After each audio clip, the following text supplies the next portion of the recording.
C'est retrouver cet esprit-là qui est très naturel en fait chez la plupart des mammifères, qui est un outil pour apprendre en fait la vie, pour apprendre les relations. Nous en tant qu'humains civilisés, on a un peu mis de côté, on a dit les jeux de main. Toute cette dimension-là peut être très facilement mise de côté, vue comme quelque chose de mauvais en fait, de violent, de ce qu'il faudrait pas exprimer, pas vivre. Et donc la proposition du play fight, c'est laissons sortir quelque part notre agressivité naturelle, mais dans une forme de jeu et dans une forme codifiée, qui est sécurisée, dans laquelle on va absolument pas chercher à faire mal, au contraire, mais néanmoins on peut quand même extérioriser des choses, on peut quand même se rencontrer comme ça dans cette intensité et ça fait du bien. Qu'est-ce qu'être un homme aujourd'hui ?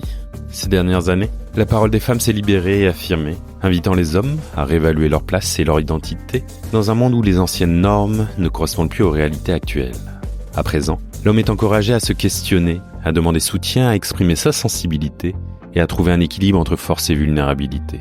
L'intention de ce podcast est d'élargir les horizons, de revisiter les représentations du masculin et d'offrir des perspectives pour mieux se comprendre et renforcer nos liens. Je m'appelle Loïc Gernot, je suis coach relationnel et j'accompagne les hommes à mettre des mots sur leurs ressentis, à exprimer leurs besoins et à affirmer leur singularité.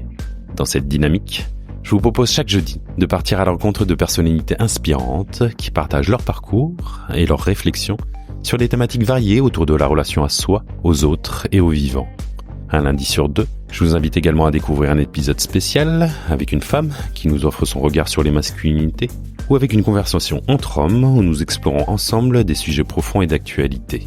Si ce podcast résonne pour vous, je vous invite à le partager autour de vous, à le noter sur votre plateforme d'écoute préférée et à commenter les épisodes sur les réseaux sociaux ou sur Discord. Vous pouvez également soutenir sa production en contribuant à une cagnotte participative sur Tipeee. Enfin, pour ne rien manquer des futurs épisodes, des ateliers en ligne organisés dans le cadre du podcast, ou encore de mes accompagnements, vous pouvez également vous inscrire à la newsletter. Retrouvez tous les liens en description. Bienvenue sur Dom.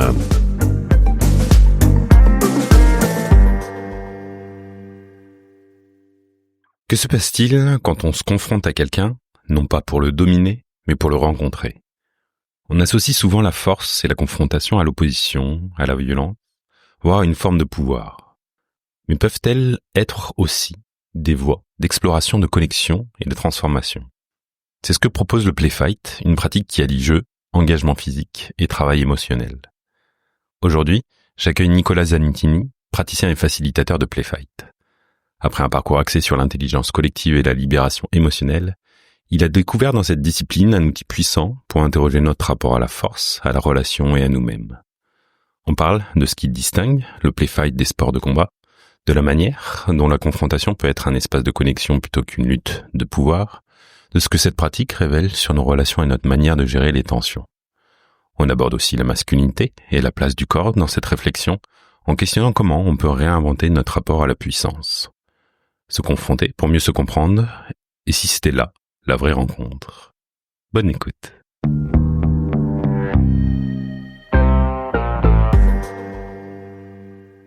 Bonjour Nicolas. Salut. Bienvenue. Merci.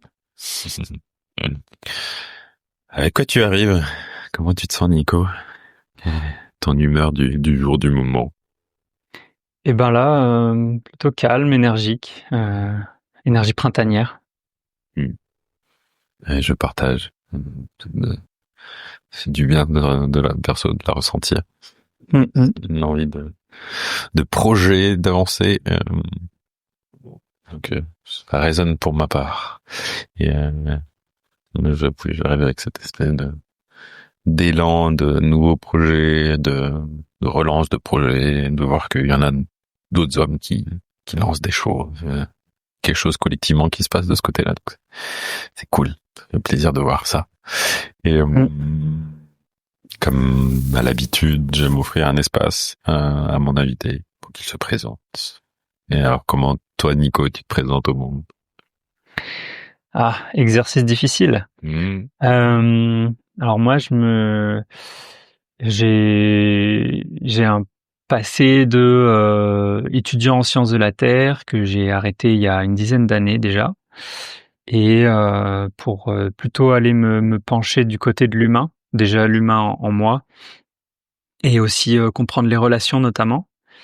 Je me suis pas mal formé à l'intelligence collective à travers notamment une méthode qui s'appelle la gouvernance organique, et à travers ça aussi à diverses approches de compréhension émotionnelle, de libération émotionnelle. Alors, je vais donner des noms, je sais pas si ça parle à tout le monde, mais la méthode Tipeee, le FT, voilà, la méthode PEAT, des choses comme ça. C'est des sortes de méthodes pour aller vraiment en spéléo dans le monde des émotions et ressortir avec des petites pépites. Et ça, tout ça, ce travail sur l'émotion m'a amené à vouloir travailler avec le corps aussi. Et puis j'aime beaucoup la danse. Enfin, j'ai aussi un rapport assez fort avec mon corps et avec le mouvement. Et c'est ça qui m'a amené au Play Fight que j'ai découvert en 2020. Je me suis formé donc avec Matteo Tangi, qui a donc créé cette approche qui est à la frontière du travail émotionnel justement et d'une rencontre physique dans le corps où on va lutter, on va être dans un rapport de confrontation physique, mais dans un esprit de connexion, de jeu et de travail sur soi en fait. Voilà, et ça je pratique maintenant depuis bientôt 5 ans et je le transmets et actuellement j'essaye d'en faire mon métier. Voilà. Merci. Et oui, c'est pour ça que je t'ai invité pour parler notamment de Play Fight depuis de plein de choses dont t'as parlé, donc ça va être chouette. Et pour tester cette pratique, je la trouve très intéressante, enrichissante et j'ai envie de dire d'avenir. En tout cas, j'ai envie d'y croire. Donc, c'est pour ça aussi que j'avais envie de t'inviter. Et t'en as déjà un peu parlé là à travers ta présentation. Comment peut-être tu présenterais le Play Fight à quelqu'un qui connaît pas? Que tu le fais aider. Ben ouais. Comme je disais, ouais, c'est une forme de confrontation physique, mais toujours avec déjà dans un esprit de jeu, un peu comme des enfants ou des animaux. Vous voyez comment les chiens ou les chats ils jouent entre eux. On voit qu'il y a beaucoup de tendresse et en même temps ils se cherchent, et ça peut être des fois quand même assez intense. Mais voilà, on sent, quand on regarde ça, on sent qu'il y a de la connexion, de la tendresse. Et c'est ça qu'on cherche aussi. C'est retrouver cet esprit-là qui est très naturel, en fait, chez la plupart des mammifères, qui est un outil pour apprendre, en fait, la vie, pour apprendre les relations. Et que nous, en tant qu'humains civilisés, on a un peu mis de côté, on a dit, les jeux de main, c'est pas bien. Jeu de main, jeu de vilain. Jeu de vilain, voilà. Et surtout dans les milieux non violents, issus de voilà, les milieux dans lesquels j'évolue, en tout cas, alternatifs et compagnie, toute cette dimension-là peut être très facilement mise de côté, vue comme quelque chose de mauvais, en fait, de violent, qu'il faudrait pas exprimer, pas vivre, pas laisser sortir. Et donc la proposition du Play Fight, c'est laissons sortir quelque part notre agressivité naturelle, mais dans une forme de jeu et dans une forme qui est codifiée, qui est sécurisée, dans laquelle on va absolument pas chercher à faire mal. Au contraire, c'est vraiment la règle, c'est de se respecter, de pas se faire mal, pas faire mal à l'autre, bien sûr. Mais néanmoins, on peut quand même extérioriser des choses, on peut quand même, se rencontrer comme ça dans cette intensité, et ça fait du bien. De façon plus concrète, ça se passe comment une séance, je sais pas comment on peut dire. Alors un atelier, ouais, j'appelle ça des ateliers. On va commencer avec des jeux, on va s'échauffer, on va se rencontrer déjà, parce que souvent les gens se connaissent pas encore. Et donc c'est tout ce qui est mise en place de groupe et de connexion entre les gens. Et puis petit à petit, on va aller vers des jeux de plus en plus impliquants physiquement, où on va être vraiment en contact, on va utiliser de la force. Et voilà, cette progressivité permet d'apprivoiser sa force, celle des autres, on change de partenaire, on essaye différentes combinaisons, on va dire. Et à la fin, quand on a bien préparé le corps et préparé la qualité de connexion, et ben on se retrouve sur des tapis, ou si on a de la chance, on est dehors dans l'herbe, il fait beau et tout va bien. Et ça va être une forme de lutte au sol. On va donc rester proche du sol pour éviter les chutes. Et on a toute cette dimension du déplacement au sol, à quatre pattes, qui est extrêmement intéressante d'un point de vue mouvement aussi, d'un point de vue purement mobilité, et, et qui est aussi sécurisante. On est proche du sol, et donc on va chercher à se plaquer au sol, mais voilà, dans cet esprit, comme je disais, de jeu, de bienveillance. En général, on rigole bien. On rigole bien, et on peut aussi vivre plein d'autres émotions, et c'est aussi bienvenu. Voilà, toutes les émotions sont accueillies aussi. Ouais, j'entends quelque chose de un cadre, comme tu l'as partagé. Et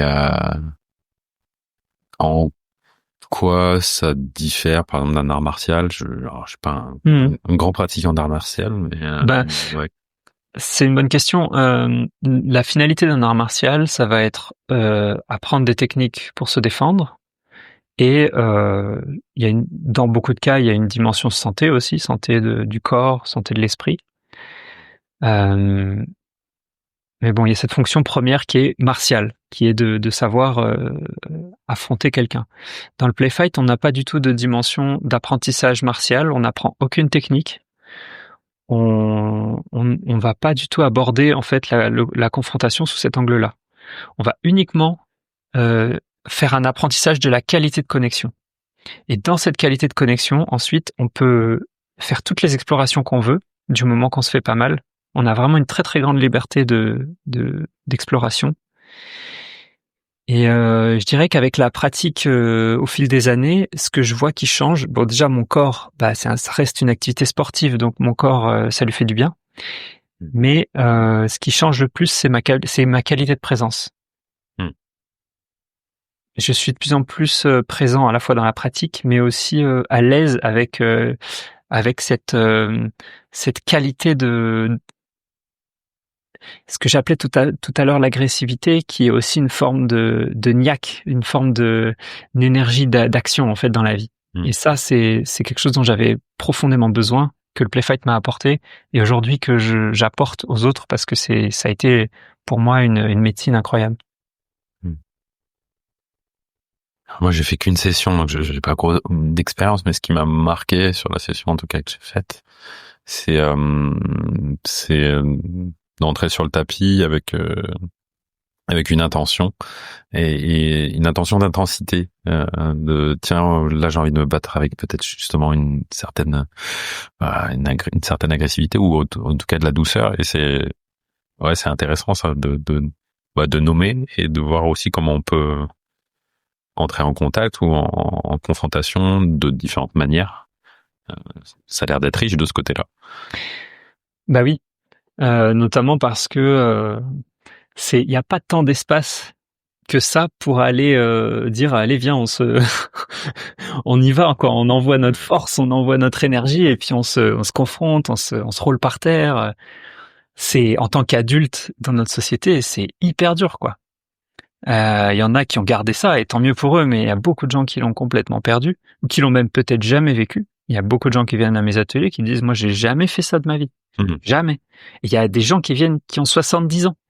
Et ils sont là, et en fait, c'est ça que je trouve génial avec le play fight, c'est que il y a une telle richesse c'est ouvert à tous, quoi, à tout le monde. Et il y a des gens très âgés, il y a des enfants, il y a des gens qui viennent avec des handicaps. Et en fait, on vient se rencontrer dans cet espace-là, et chacun, en fait, on va adapter le jeu, puisque c'est pas une recherche de qui va gagner, qui va être le meilleur, etc. C'est vraiment purement une exploration personnelle et une exploration avec l'autre dans la relation. Donc c'est comme une danse. Donc, quand on danse, on cherche pas à la fin à se dire tiens, qui c'est qui a le plus de points. Sauf si on fait de la danse de compétition, mais dans la danse relationnelle, on danse parce que c'est le plaisir de danser. Ben là, c'est pareil. On s'affronte pour le plaisir d'être dans le moment avec l'autre. Et ça ouvre pour moi, ça c'est un endroit qui était manquant jusque-là dans toutes les propositions autour du bien-être, du développement personnel, de toutes les activités que je pratique aussi par ailleurs, hein, que ce soit de la méditation, du yoga, de la danse, l'extatic dance, que sais-je encore, du Watsu, du du Qigong. Je veux dire, il y a pléthore de propositions aujourd'hui. Et pour moi, il y avait un petit endroit tiens là, il est où l'espace pour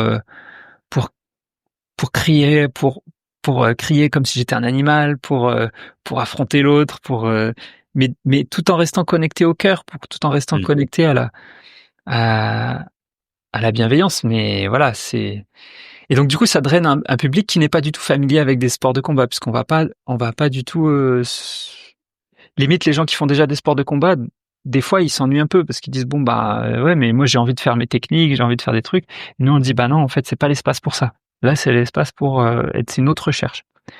Et il y en a qui adorent ça, hein, aussi, qui ont ce background de sport de combat, et il y en a d'autres qui voilà. Et pour beaucoup de gens, c'est une porte d'entrée vers ah ouais, finalement peut-être que ça pourrait m'intéresser, d'aller vers ça, d'aller vers des arts martiaux, d'aller vers des sports de combat, parce que je sens que ça vient réveiller quelque chose qui était endormi en moi. Ça vient réveiller une force, une envie d'en découdre, mais dans un sens positif. J'ai ce besoin en moi d'extérioriser de la force. J'ai besoin voilà, taper sur des coussins quand on est en colère, par exemple, c'est hyper bénéfique. Mais qui s'autorise vraiment à le faire? Qui prend vraiment le temps de dire, OK, là, excuse-moi, je suis en colère, je reviens. Je vais taper sur mes coussins et je reviens. Qui fait ça? Dire, ceux qui le font, mais bravo, enfin, franchement, super. Mais en fait, c'est hyper rare. La plupart du temps, on est pris dans notre truc, l'émotion est là, et bam, et on balance tout sur l'autre.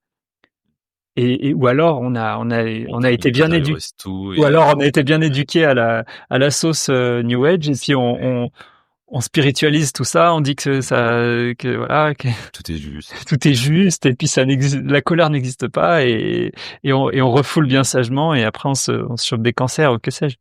Donc je crois vraiment que tout ce refoulement d'émotions, il nous cause des maladies, il nous cause plein de problèmes, et que en fait en faisant ça on retrouve le chemin d'une circulation en fait dans le corps, dans les émotions, et dans la tribu entre guillemets, dans la communauté en fait, parce que toutes les tribus, toutes les sociétés humaines ont leur je pense un espace d'extériorisation pour les pulsions de violence, les pulsions d'agressivité qui sont présentes chez tous les êtres humains, chez tous les animaux en fait. Et les êtres humains ont canalisé, je pense, depuis des millénaires, ces énergies-là sous forme de combats rituels. Et nous, voilà, comme je disais, on l'a perdu. On entend encore parler de l'époque des duels. Alors là, il fallait se tuer directement, donc c'était pas très pratique. Mais nous, on n'en est plus là. Et voilà, je pense que ça a une vraie fonction sociale et une fonction en termes de santé holistique. À faire ça.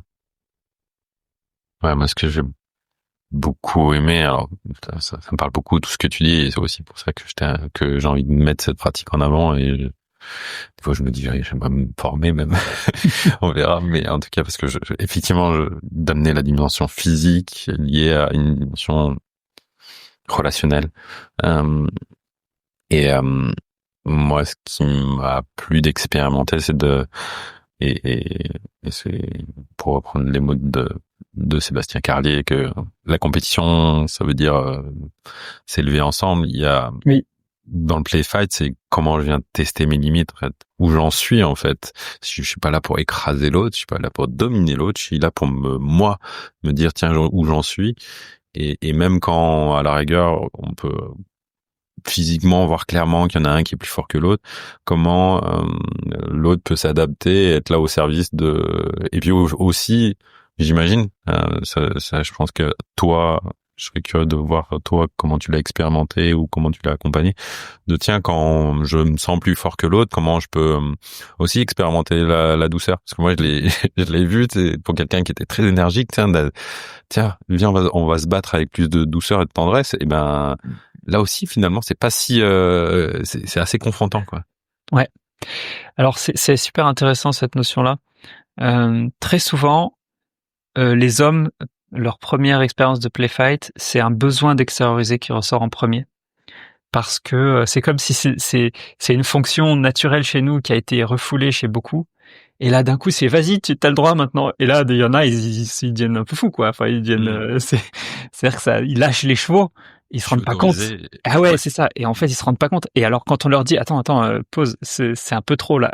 Ils sont là quoi? Mais attends, on m'avait dit que je pouvais y aller. Non. En fait, c'est tout l'apprentissage. Il est aussi dans trouver cette mesure-là et aussi trouver l'adversaire, trouver le partenaire avec qui ça va matcher. Et il y a des fois, des hommes, ils viennent, voilà, pour leur premier play fight, ils sont avec quelqu'un qui a à peu près leur corpulence et à peu près leur énergie. Et ils s'éclatent, et ils y vont à fond la caisse, et ça tremble de partout, et ça, enfin, je veux dire, ça fait trembler le sol. Si on est dans une salle un peu à l'étage, en dessous, ils se demandent ce qui se passe, quoi. Et, et en fait, ils sortent de là, ils sont en sueur, ils peuvent plus parler tellement ils sont essoufflés, mais ils se regardent dans les yeux parce qu'on a toujours ce rituel à la fin où on se tient les mains, on se regarde dans les yeux et on nomme des qualités qu'on voit chez l'autre et on voit qu'il y a quelque chose qui se passe dans les yeux, il y a un contact qui se retrouve, notamment entre hommes, qui pour moi est connecté peut-être à un archétype de guerrier qui a été très présent dans notre histoire en tant que civilisation. Les hommes ont été élevés quand même beaucoup comme des guerriers parce que c'était leur fonction sociale en partie. Et ils connectaient les uns avec les autres à travers ça. On entend beaucoup cette histoire des frères d'armes, cette histoire des grands-parents qui disent oh là là, comme c'était beau à l'armée, l'amitié qu'on avait, et tout ça, on n'a jamais retrouvé ça depuis. Enfin, on entend ça. Moi, j'ai pas vécu l'armée, j'ai pas vécu la guerre, etc. Je peux pas comprendre ce qu'ils ont vécu. Mais par contre, quand je fais du play fight avec un homme, eh ben, là, j'ai l'impression de pouvoir comprendre une autre facette de l'amitié entre les hommes qui se passe dans cette confrontation physique.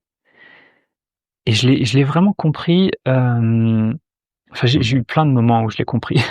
J'ai eu plein de moments où je l'ai compris et je continue encore et encore d'être surpris par la profondeur des sentiments que je peux ressentir quand après un bon affrontement, une bonne séance de play fight avec un autre homme. On s'est donné à fond, on sent qu'on est allé dans nos limites tous les deux. On a réussi à pas se faire mal, donc ça en soi c'est une victoire, mais on a aussi quelque part on a ce respect d'avoir aussi donné à l'autre notre maximum. Et ça c'est une sensation incroyable. Et même quand du coup d'avoir donné son maximum, bah il y en a un des deux qui s'est retrouvé effectivement les épaules plaquées au sol et qui a plus rien pu faire. Et que ça fait vivre, ça peut faire vivre cette émotion de ah mince j'ai perdu, ah mince j'ai honte peut-être parce que dans mon histoire l'échec ça se rapporte à de la honte, à de l'humiliation. Voilà, on a peut-être vécu des choses à l'école où on était pas très bon en sport. Moi c'est mon histoire à moi en tout cas, j'étais pas très bon en sport. Je pense que je porte ce poids d'une honte vis-à-vis aussi d'un complexe physique, etc., de jamais faire partie des sportifs, donc du coup je m'étais plutôt réfugié dans les jeux vidéo, moi. J'étais très bon dans mon domaine, quoi, mais fallait pas me demander de me battre, fallait pas me demander de courir le plus vite ou de sauter le plus loin, quoi, c'était pas mon truc. Et là d'affronter et de me sentir capable et des fois de surprendre l'autre et des fois d'être surpris et de finir maintenant, quand je me fais plaquer au sol, je suis content, quoi. Quand l'autre, il me bat, alors, évidemment, je te dis ça dépend. C'est-à-dire que je vois la progression. Au début, c'était très dur. C'était très, très dur parce qu'en plus, les autres, ils regardent autour. Donc, il y a ce truc je suis en train de me faire humilier au milieu de tout le monde. Et ça, il m'a fallu le vivre plusieurs fois pour me rendre compte que non, en fait, il y a personne qui est humilié. Là, c'est juste toi qui te racontes ça dans ta tête. Et j'ai eu besoin de grâce à cette pratique et grâce au fait que j'y suis allé plusieurs fois, de dire ah ouais, en fait, c'est pas grave du tout. Mais ça fait mal parce qu'il y a l'enfance qui remonte et tout ça. Et il y a besoin de vivre cette émotion-là. Mais une fois qu'elle est vécue, ah ouais, en fait, finalement, c'est pas grave. Et du coup, derrière, il y a un plaisir renouvelé d'y aller, d'aller au front, d'aller face à quelqu'un qui est plus grand, qui est plus fort, qui est plus gros, et du coup, qui va me massacrer. Mais il va me massacrer avec bienveillance, tu vois. Il va m'écraser, et ça va être trop cool, en fait, parce que moi, du coup, je sais que je vais pouvoir me donner à fond, et que lui, il va être solide en face. Et maintenant, plus ça va, plus j'aime être face à des hommes vraiment solides, et des femmes aussi très solides, très énergiques, avec qui je sais que je vais avoir ça va me donner du fil à retordre. Je vais vraiment en baver, et j'aime cette sensation maintenant. Ça s'entend et ça se voit. Et juste, il y a un dernier truc que j'ai pas dit, parce qu'effectivement, quand t'es celui qui a le plus d'énergie, quand t'es celui qui a le plus de force, là, la règle du jeu elle est claire. Elle est que on doit toujours s'adapter à celui qui a le moins d'énergie, puisque pour ne pas faire mal à l'autre, c'est forcément le niveau d'énergie est dicté par celui qui en a le moins, et par celui qui a le moins de force aussi. C'est pareil si on joue avec un enfant, on va pas du tout jouer avec le même degré d'intensité avec un enfant qu'avec un adulte. Ça paraît évident à tout le monde, mais en fait c'est pareil entre adultes, entre différentes tailles, différents poids, différents âges, entre des hommes et des femmes, etc. Et donc souvent, pour des premières fois, ça peut être frustrant de se restreindre, parce qu'on a envie d'y aller, on a envie de se prouver des choses aussi, de prouver des choses aux autres. En tout cas, il y a plaisir là-dedans, il y a une quête, on sait pas, il y a plein de choses qui se jouent, donc c'est frustrant de se dire non, là tu y vas doucement. J'avais un homme comme ça, il savait pas s'y prendre, et il était avec une femme, et en fait dès qu'il la poussait, il lui faisait mal. Il avait une façon de faire qui faisait qu'elle lui disait bah là stop, donc on apprend à poser cette limite, à dire non là c'est trop. Et lui il était super frustré, il dit mais je fais pas fort. Et je lui dis mais écoute, c'est pas à toi de savoir si tu fais fort ou pas en fait. Là tu dois juste respecter. Tu entends que dans cette relation avec cette personne, c'est trop fort. Et ça, c'est hyper important en fait de comprendre qu'on est en relation avec l'autre, qu'on n'est pas tout seul à dire c'est moi qui sais si je fais fort ou pas. Non, c'est l'autre qui sait si ça lui fait mal ou pas. Et sa limite, elle est pas du tout là où on s'y attend. Des fois, elle est beaucoup plus loin que ce qu'on croit. Des fois, on touche à peine et c'est déjà stop. Et dans ce cas-là, c'est une exploration qui va se faire dans complètement autre chose. Ça va être beaucoup plus doux, ça va être presque de la danse, de l'accompagnement, tiens, ok, je te déséquilibre. Je sais pas si tu as déjà vu ça dans le tai chi, on fait des jeux on appelle ça les mains collantes ou le tuishu. On se pousse, on cherche à se déséquilibrer. On peut aussi jouer comme ça, en fait. Et pour moi, du moment qu'il y a cette relation et cette recherche d'écouter l'autre, il peut se passer des choses incroyables. Je te donne encore un exemple. J'étais en stage il y a un mois là, et il y a une personne qui est venue qui avait plus de 60 ans et qui était en surpoids, avec des douleurs partout. Elle m'a dit écoute, je viens parce que voilà, j'ai senti l'appel, ça. Puis j'aime bien me battre, mais là mon corps il peut plus, il est fatigué, tout ça. Et on s'est adapté complètement. On a dit ok, tu peux pas te mettre sur les genoux, on va faire ça debout. Et puis juste face à face, debout, on se pousse comme ça. Et on se regarde, on est ensemble, tu vois. Et elle commence à mettre de l'intensité, de l'énergie, de la puissance. Et puis elle avait une masse, tu vois, elle avait une vraie puissance, une intensité. Et moi j'étais là, je donnais tout ce que j'avais. Et on n'a pas bougé comme ça, tellement on était arc-boutés l'un contre l'autre. Et ça a duré un petit moment comme ça. Et à la fin, ça s'est relâché. Et il s'est passé un truc absolument magique, qui est très difficile à décrire avec des mots, mais elle a senti qu'elle avait cette force en elle. Elle a senti que ça lui faisait du bien d'avoir d'avoir quelqu'un en face qui lui faisait cet appui en fait, qui lui faisait ce contre. Et à la fin, elle était, je sais pas, il y avait du soulagement, il y avait du bonheur, et ce qu'elle a raconté tout à la fin du stage, c'est qu'elle avait pu retrouver sa force vitale. Elle avait pu retrouver quelque chose qui lui manquait, elle était dans une dépression, elle était vraiment dans une phase de vie très difficile.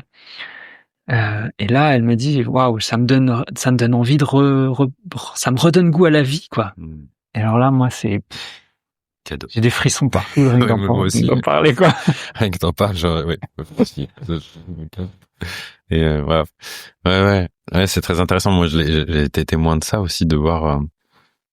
On a parlé des hommes aussi. Effectivement, les femmes se connectent à ce yang. Hein, pour moi, je vais le nommer comme un yang, et de me dire, de les voir, de dire waouh, en fait je suis capable de ça en fait, et je trouve ça super intéressant aussi comment ça peut amener tout le monde de toute façon dans sa puissance en fait, de dire tiens comment je suis, tu vois. Et moi j'aime bien le nom de ce podcast parce qu'il a une dimension yin, il a une dimension yang, il a ce yin dans le côté tiens intime, on va parler d'émotions et tout ça, et il a ce côté yang dans cette confrontation, se mesurer, et qui est pas là pour dominer, mais qui est là pour s'élever, et j'aime beaucoup. Et du coup, ouais, comment, peut-être, ouais, justement, un peu plus dans les affrontements hommes-femmes, ça, il y a des choses qui se jouent, comment tu es témoin de ça? Ouais, c'est super intéressant ce qui se joue dans les rapports hommes-femmes dans le play fight, parce que là encore, par exemple, moi je viens de la danse folk, une danse relationnelle, une danse avec des codes, voilà, donc on danse beaucoup homme avec femme. Ça change petit à petit, on danse de plus en plus sans cette obligation presque traditionnelle de hommes et femmes, mais il y a quand même enfin moi c'était aussi ma recherche, je dansais parce que je voulais rencontrer, parce que je voulais aller au contact des femmes qui jusque-là m'étaient lointaines et en quelque sorte inaccessibles. J'avais envie de contact physique et j'avais envie de comprendre, et j'étais pas forcément doué pour parler, donc je suis allé dans la danse pour ça aussi. Et j'ai vécu des moments magnifiques, et j'ai dansé pendant des années, et ça m'a énormément nourri. Et je pense que c'est aussi ça qui m'a amené quelque part au play fight, parce que il y a eu des moments où je pouvais pas aller là où je voulais aller dans ce type de danse. Il y en a plein, hein, des types de danse. Mais dans cette danse-là que je pratiquais, je pouvais pas aller dans cette forme d'exploration-là. Et le play fight permet d'aller, on est au sol, on est beaucoup plus en contact, de façon plus entière finalement. Et on touche à une dimension plus animale. Alors, l'animalité, ça peut faire peur, hein. Quand on dit quelque chose de bestial, on parle de quelque chose de sale en général, ou de violent, ou qui nous ramène à ce qu'on appelle les bas instincts. Donc c'est vraiment associé à beaucoup des choses qui sont bien distinctes de l'esprit, de la sagesse, du raffinement, tout ça, voilà. Et ben quelque part pour moi, la quête, c'est de retrouver la noblesse du corps, de rendre au corps et à l'animalité en nous leur lettre de noblesse. Et dans le play fight, je sens vraiment qu'il se passe ça. Et dans les rapports entre les hommes et les femmes dans le play fight, on peut vivre cette sensation de deux corps qui se rencontrent, deux corps, un corps homme, un corps femme. Il peut y avoir de l'attirance, si on est hétérosexuel, bien sûr. Mais on est dans un espace qui n'est pas dédié à manifester cette attirance sous forme d'un toucher, comme on irait caresser quelqu'un qu'on aime et qui, voilà. Là, c'est plus on va être amené à jouer avec ça. On va être amené à, ok, on est dans l'affrontement, on est dans le jeu, on est dans quelque chose de très brut, dans le sens pas très sophistiqué. C'est pas brut dans le sens brutal, c'est brut dans le sens, il se passe ce qui se passe dans le corps, dans la relation, et c'est très, je sais pas comment dire ça. Je trouve que ça permet de rencontrer l'autre dans une dimension beaucoup plus profonde. Et ce qui s'est passé pour moi dans beaucoup de cas, c'est que des fois ça a pu aussi enlever des couches de projection que je pouvais avoir sur des femmes notamment. Je me dis, oh là là, elle me plaît, machin, j'aimerais bien peut-être, voilà, vivre des choses avec elle. Et ben, faisons un play fight. Et dans le play fight, ben, il se vit un échange, quelque chose de très vivant, de très joyeux, etc. Et en même temps, donc il y a quelque chose qui est rassasié dans cet échange, et il y a une projection qui se dissout un peu. Et ce qui ressort pour moi, c'est beaucoup de simplicité. après ça. Beaucoup de simplicité, d'honnêteté, Hmm. et c'est comme si ça nettoyait un peu les rapports de leur dimension. Oh là là, elle me plaît, faut pas trop que je lui montre, faut pas trop que si je la touche, qu'est-ce qui va se passer, machin. Tout ce qu'on peut se raconter dans notre tête quand on est attiré par quelqu'un, et tous les codes sociaux qui sont autour du rapport homme-femme et de la séduction, etc. Je vais pas dire qu'ils sont pas là dans le play fight, évidemment qu'ils sont toujours là, mais ça nous ouvre une petite fenêtre dans laquelle on peut se faire un pas de côté et se rencontrer dans un espace où notre cerveau il a pas l'habitude en fait. Et du coup, il y a moins d'espace pour jouer au jeu qu'on connaît déjà. On est obligé de se dire voilà, qu'est-ce qui se passe là, et je trouve que c'est hyper riche. Ce que j'ai aimé, parce que j'ai eu la chance dans la session de faire un combat, on peut dire combat. Un play. Bah, c'est vrai qu'on n'a pas le mot, pas le mot en français malheureusement, donc on dit toujours un play fight parce qu'il existe en anglais ce mot et pas en français malheureusement. Ok. Et j'ai eu la chance d'être en play fight avec un homme et une femme, donc j'ai pu expérimenter les deux et comment aussi je l'abordais, tu vois. Et c'était très différent parce que quand je suis allé avec l'homme, en plus je le connaissais, donc je savais que, et même j'avais envie de me mesurer, j'avais envie de jouer avec lui, tu sais, de voir, tiens, comment on peut, mais vraiment trop trouver cette âme d'enfant aussi. Donc quand on chamaille, pas pour faire mal à l'autre, mais vas-y, on joue quoi. Et quand j'ai affronté la femme, bon, qui était plus âgée quand même que moi en plus et qui avait quelques douleurs, mais il y a eu vraiment aussi cette notion de la rencontrer aussi, de pas la prendre, tu vois, aussi comme quelque chose de faible. Tu vois, je sais pas je serais curieux de voir un peu ce que t'as sur ces retours, de me dire tiens, d'essayer de la considérer comme quelqu'un et pas tout de suite me dire je vais y aller mollo parce que voilà. Et est-ce que toi ça t'est arrivé tu vois, d'arriver avec quelques a priori et puis d'un coup de te retrouver limite les épaules au sol et dire là j'ai fait le malin et puis ouais. Oui, alors c'est super intéressant parce que à la fois effectivement être très mesuré, notamment au début, c'est essentiel, et d'être plutôt en retrait dans le sens faire plutôt trop attention au début pour pouvoir ensuite s'ajuster vers l'endroit où on a la juste dose d'énergie. Mais effectivement, ça fait énormément de bien. Il y a beaucoup de femmes qui font ce retour-là, que ça leur fait du bien aussi d'être face à quelqu'un qui va franco, si c'est un homme, s'il est plus grand, etc. Si il y a souvent ce retour que ça leur fait du bien et qu'elles se sentent justement pas prises pour des petites choses en sucre, quoi, et que ça vient aussi réveiller une force de vie, une force de combativité, de dire je vais pas me laisser faire, etc. Et on travaille même consciemment avec ça. Tu parlais tout à l'heure de mettre une intention. On peut même pousser le travail de l'intention jusqu'à vouloir carrément travailler sur des thèmes particuliers, des thèmes qu'on pourrait aborder en thérapie.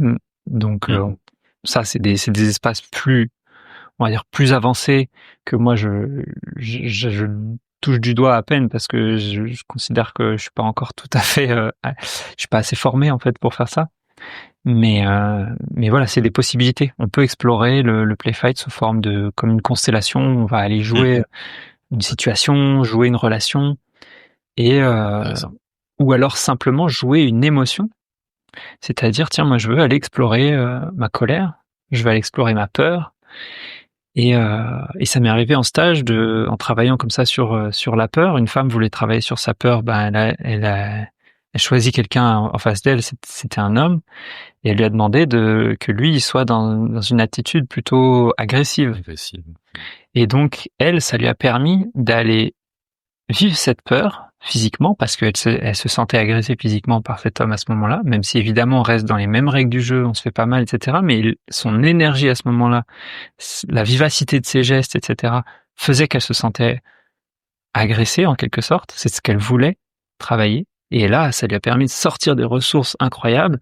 Et on l'a vu physiquement même se transformer, quoi. Elle avait une énergie de feu, quoi, un truc Et à la fin, elle était là, waouh, elle s'était étonnée elle-même, quoi, de sentir ça. Et je pense que c'est la grande force de cet espace, c'est qu'il permet, il a une grande variété d'applications, et il permet, je pense, un travail, on va dire, avec, qui peut avoir une portée thérapeutique, qui est incroyable. Ouais, il y a des émotions qui lâchent fortes, des fois, de temps en temps, vraiment, genre... Ouais. Bah, plus ça a été retenu pendant longtemps, plus quand ça lâche, ça peut, voilà, ça, c'est un soulagement, en fait, hein. La plupart du temps, les larmes, c'est du soulagement. Ça arrive qu'il y ait des gens qui, enfin, on peut pleurer pour toutes sortes de raisons d'ailleurs, hein, et toutes ces raisons sont bienvenues. Moi, justement avec la formation que j'ai d'avant, je suis d'abord sur une approche émotionnelle. Donc en fait, quand les émotions viennent, c'est non seulement bienvenu, mais presque, j'ai envie de dire, on est là pour ça. Et il y a eu dans mon dernier stage, voilà, on a fait un travail sur la colère. Il y avait plusieurs femmes qui, dès l'instant où on leur autorisait à sortir la colère, et ben, paf, tout de suite, c'était les larmes. Comme si cette autorisation, elle venait bouleverser quelque chose qui avait été retenu, etc., interdite, etc. Même s'il y avait eu du travail déjà de fait, etc., hein, c'est pas genre la première fois de leur vie qu'elles se mettaient en colère. Mais, bah, ça peut encore bouleverser les choses, de se dire, là, dans cet espace, t'as le droit d'être en colère, t'as le droit d'affronter l'autre avec ta colère. Et là, c'est les larmes.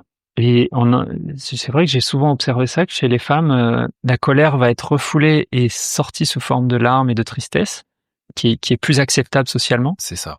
Et chez les hommes, la tristesse va être refoulée et sortie sous forme de colère, qui est plus acceptable socialement. Et donc l'idée, c'est que pour les femmes, ça leur fait énormément de bien de pouvoir vraiment libérer leur colère. Pour les hommes, ça fait énormément de bien de pouvoir libérer la tristesse. Et évidemment, c'est des cas, c'est le général, mais il y a plein de cas particuliers. Et il y a des blocages, des freins, des fois, genre, ouais, c'est quoi, des fois, des appréhensions? Ah bah oui, bien sûr, hein, tout peut y avoir la peur de se faire mal et la peur de faire mal à l'autre. Je dirais, c'est les principales freins, puisque on est sur enfin moi, mon public, c'est des gens qui ne font pas de sport de combat, qui n'ont pas cette fibre-là forcément. Donc je pense qu'il y a, voilà, il y a la peur de se faire mal parce qu'on est la plupart du temps, j'ai un public aussi plutôt adulte, donc voilà, passé 30, 40 ans, des fois on commence à avoir des douleurs. Si on n'a pas forcément fait beaucoup de sport, le corps il a pas forcément la même densité ou vitalité que dans l'enfance ou dans l'adolescence. Et faire mal à l'autre, ça c'est aussi une grosse peur de beaucoup de personnes. Des fois, j'ai des gens qui me disent, ah, je vois passer tes stages et tout, tes ateliers, je trouve ça intéressant, mais moi j'oserais pas, j'aurais trop peur de blesser quelqu'un. Ou il y a des gens qui ont peur parce qu'en fait ils se disent, moi j'ai tellement enfoui des choses que si on me dit, vas-y, là tu peux te battre avec quelqu'un, j'ai peur de vraiment pas savoir doser, en fait. Ça va, soit j'exprime rien, soit ça sort d'un coup et je casse la gueule à quelqu'un, quoi. Et donc je pense que ça c'est une peur qui peut tout à fait se confronter au réel et voir que finalement pas tant, mais en même temps, je suis pas, enfin, je veux dire, ça se peut aussi, je suis pas dans la vie des gens, donc si les gens imaginent que ça va être trop violent pour eux.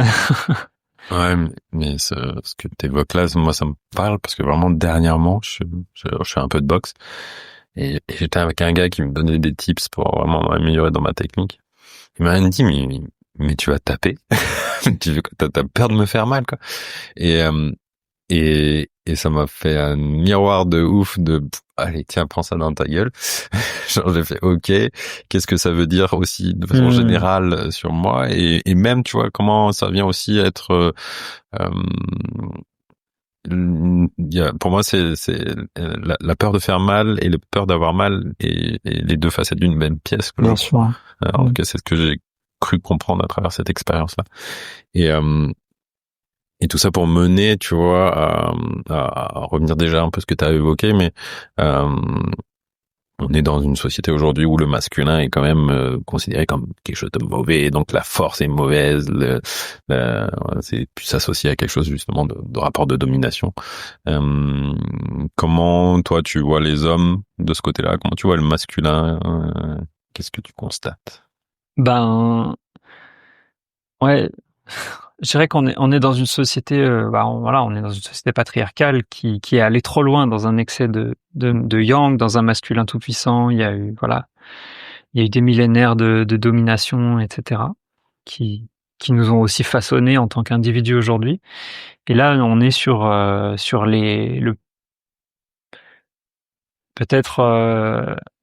le premier siècle où il y a vraiment des énormes bouleversements au niveau de la condition de la femme, du rapport entre les hommes et les femmes, qui d'un coup, tout est balayé, tout est renversé. Donc à l'échelle je pense qu'il faut voir les choses sur une échelle de temps civilisationnelle pour comprendre à quel point c'est brusque et pour comprendre aussi pourquoi le monde a aussi besoin de temps pour s'adapter. Est-ce que voilà, je pense qu'on sort de, je sais pas, 3000 ans, 4000 ans, j'en sais rien, j'y étais pas, mais de forte domination des hommes sur les femmes. Et là, on nous demande de tout changer d'un coup. Enfin, on nous demande. Je pense que collectivement, il y a une volonté de changement, qui soit de la part des femmes ou de la part de plus en plus d'hommes, parce que on est tous victimes de cette situation de domination. Les hommes coincés dans le rôle dominant sont coupés de leurs émotions, être coupé de ses émotions, c'est terrible. On ressent plus. Enfin moi j'étais coupé de mes émotions pendant quasiment je sais pas, toute mon adolescence jusqu'à 20 ans. Voilà, je m'étais mis dans une carapace et en fait c'est un anesthésiant global. On ressent beaucoup moins de joie, beaucoup moins de plaisir, beaucoup moins d'émerveillement aussi. Il y a plus la place en fait. S'il y a plus la place pour pleurer, s'il y a pas le droit non plus de crier, d'extérioriser les choses, la vie devient fade, ça devient gris, ça se referme en fait. Et c'est ça que j'ai vécu jusqu'à ce que je commence à vraiment explorer les émotions et à aller parce que je comprenais qu'il y avait quelque chose là-dedans qui me faisait profondément du bien. Et donc pour en revenir à la question du rapport entre les hommes et les femmes et de comment dans notre société à la construction du masculin, je pense que il y a cet énorme besoin à la fois que les hommes se rendent compte des déviances du côté masculin et donc tout ce qu'on appelle la déconstruction du masculin qui est pour moi essentiel. Ça, ce travail-là, moi je pense que je l'ai fait en grande partie autour de la vingtaine, où j'ai développé des qualités d'écoute, d'empathie, d'écoute de mes propres émotions, d'écoute des autres, de compréhension aussi des mécanismes de la domination, qu'ils soient celles des hommes ou celles des humains entre eux, d'une manière générale, parce que la domination, elle est quand même présente à beaucoup de niveaux. Et de comprendre les mécanismes de la domination, de comprendre comment moi je perpétue des schémas, etc. Des fois à mon insu, des fois avec ma participation plus consciente. Tout ça, c'est des choses qui sont essentielles. Et ayant quelque part fait table rase, voilà, j'ai déconstruit. Je me suis retrouvé à un endroit où je me disais, ok, bon, ça y est, qu'est-ce que je peux faire d'autre là pour Et en fait, c'était une période de ma vie où du coup j'avais un peu tué le masculin en moi. Et du coup j'avais presque plus de désir sexuel pour les femmes. J'étais presque asexuel en fait. Enfin, dans cette période-là, parce que je voyais mon désir sexuel comme une potentielle agression, parce que finalement avoir une érection, c'est avoir le potentiel d'être un violeur. Ça, je l'ai compris. J'ai compris que la symbolique, tu sais, on a souvent dans les histoires des épées brisées. Dans le Seigneur des Anneaux, on a la lignée des hommes qui a été brisée, l'épée de l'ancêtre ça, pour moi, c'est une grosse symbolique du pouvoir de l'homme qui a été mal utilisé et qui a été brisé. Le masculin a été brisé en fait. Et c'est le rôle des nouvelles générations de le réparer et de le porter avec conscience, avec discernement, et de pas l'utiliser pour justement pour détruire ou pour des mauvaises raisons. Et donc c'est une énorme responsabilité en fait de porter ce désir et ce pénis en fait qui peut violer. Et ça, cette responsabilité, moi je voulais pas la porter à un moment donné. Mais à un moment donné, je me suis dit non mais ça va pas, j'en peux plus, je suis trop frustré, je suis pas bien dans ma vie là. Et donc ok, maintenant comment je fais maintenant que j'ai ma masculinité ou ce que c'est, je sais pas, mais c'est en pièces par terre là, comment je remonte le puzzle?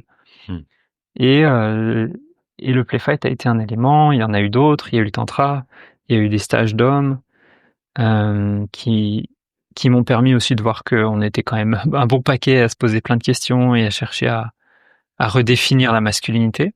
Mais je pense que c'est hyper important de s'approprier, de pas juste se dire ah oui la masculinité, la société a dit que c'était ça donc je le prends et je l'applique pour moi, mais de vraiment prendre ces notions-là, de les déconstruire, de les reconstruire, de les faire à sa façon. Et moi, c'est ce qui s'est passé pour moi en fait. J'ai l'impression d'avoir vraiment, après avoir tout bien pièce par pièce défait ce que je croyais ou ce que j'avais comme outil de masculinité, bah j'ai remonté pièce après pièce. Tiens, j'aimerais bien avoir ça, puis ça, puis et en fait, c'est des qualités qui mettent du temps à se réveiller, se re-réveiller ou juste se réveiller parce que se cultiver parce que les interdits, parce que la honte, parce que la culpabilité, etc. Donc c'est beaucoup de thérapie, c'est beaucoup de stages. J'ai passé 10 ans à faire que ça, des stages et de la thérapie. Et j'ai l'impression que là aujourd'hui, j'ai quelque chose de beaucoup plus. Déjà, je me sens beaucoup plus à l'aise avec le fait d'être un homme. Je pense que profondément, il y a une dizaine d'années, être un homme, ça me rendait pas fier du tout, voire même plutôt l'inverse. J'étais plutôt honteux d'être un homme, de faire partie du mauvais côté de l'histoire un peu, porter le poids de tous les violeurs, de tous les massacreurs et compagnie. Et aujourd'hui, je crois que je suis beaucoup plus à l'aise avec ça. Je suis un homme, voilà. Il y a une, je sais pas, il y a un profond sentiment d'une certaine fierté de simplement de qui je suis. Je suis un être humain, je suis un homme, j'ai envie d'être, et puis je suis l'homme que j'ai envie d'être, tu vois. Alors oui, j'ai mes défauts, j'ai mes qualités, mais il y a un truc qui est beaucoup plus intégré là-dedans.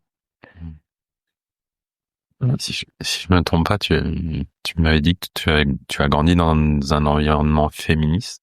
Oui. Est-ce que ça t'a apporté dans ton histoire? En fait, en bien, en mal, en positif, en négatif, en agréable.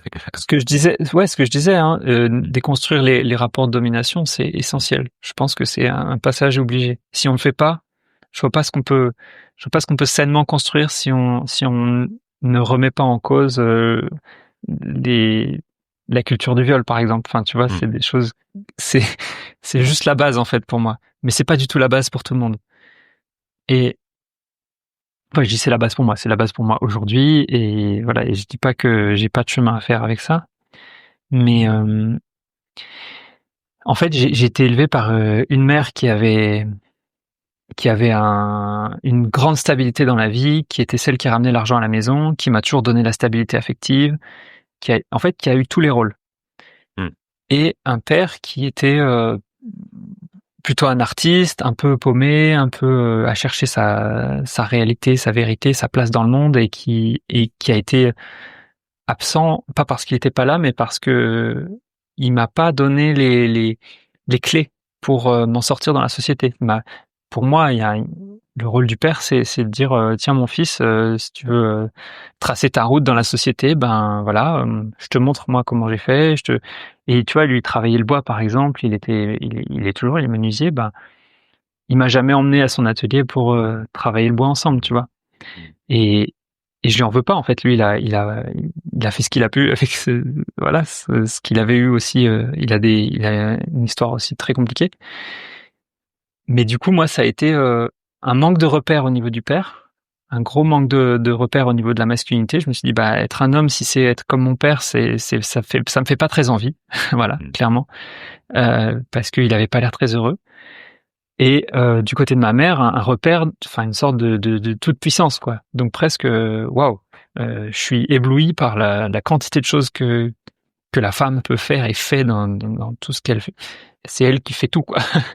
Et du coup, moi, comment je fais? Et ouais, donc il y a eu cette première image très disproportionnée entre le masculin et le féminin en moi, qui sont les images des parents, qui sont la première façon qu'on a de se représenter le masculin et le féminin, je pense, en tant qu'individu.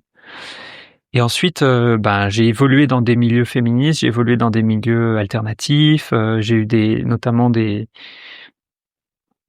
compagnes, enfin des femmes que j'ai aimées et qui m'ont éduqué plus ou moins avec plus ou moins de patience ou de bienveillance à des notions de féminisme, parce que j'étais encore très très con, très imbu sans le savoir, très très arrogant, dans une position de